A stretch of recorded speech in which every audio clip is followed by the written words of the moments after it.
치료에 대한 말씀을 드리도록 하겠습니다. 이 그림이 있는데요. 치료를 받지 않을 경우 시야 손상의 정도를 이렇게 그래프로 표시를 한 겁니다. 네, 치료를 받는 경우 조금 다르죠.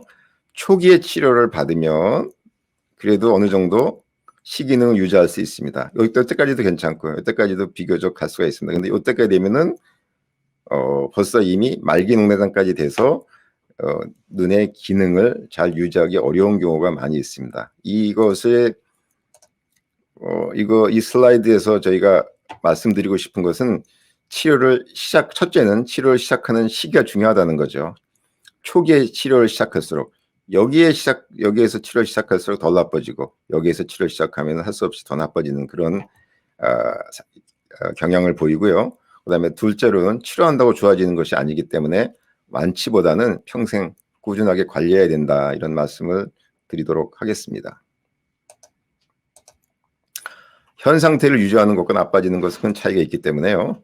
나빠지고 후회하면 늦게 됩니다. 녹내장은 한번 나빠지면 좋아지지 않습니다. 따라서 지금의 작은 선택이 나중에 큰 차이를 유발합니다. 작은 선택이라는 게 약을 잘 쓰는 거를 대개는 얘기한다고 보시면 됩니다.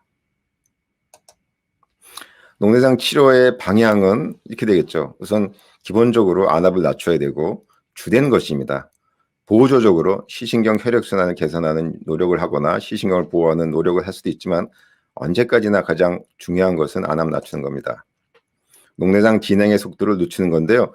녹내장 진행을 하지 않게 하는 게 아니라는 것을 말씀드립니다. 녹내장 진행 속도를 늦추는 것이 목적이 되겠습니다. 안압을 낮추는 게 핵심이라는 것을 다시 한번 말씀을 드리고요.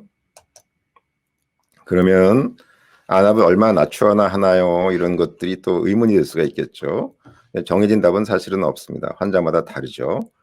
처음에는 한 20-30% 안압을 떨어뜨려서 결과를 두고 보다가 상황에 따라서 검사 결과를 보면서 이 정도면 진행을 하는 분이구나, 이분은 진행을 하지 않는 분이구나 하면서 안압을 떨어뜨리는 그런 목표를 다르게 잡고 조절을 하게 됩니다. 그래서 3개월이나 6개월 또는 1년에 한 번씩 검사를 하면서 확인하는 이유가 여기에 있습니다.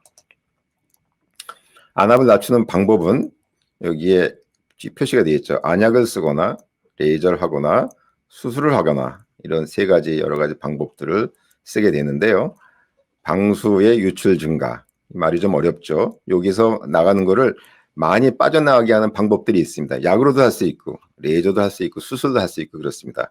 또 하나는 방수의 생산 감소를 만들어내는 그런 기전을 할 수 있는데 이것도 역시 안약으로도 방수의 생산을 감소시킬 수 있고 레이저도 방수의 생산을 감소시킬 수 있고 수술로도 방수의 생산을 감소시킬 수 있는 방법들이 있기는 합니다. 자, 개괄적으로 말씀드리면은 안압을 낮추는 방법의 제일 첫 번째는 안약을 저만합니다. 이것이 가장 효율적이고 부작용이 적은 방법이고요. 안약의 효과가 적은 경우나 안약을 사용하기 어려운 경우, 예를 들면 부작용이 많은 경우, 이런 경우에는 레이저나 수술을 저희가 고려를 하게 됩니다.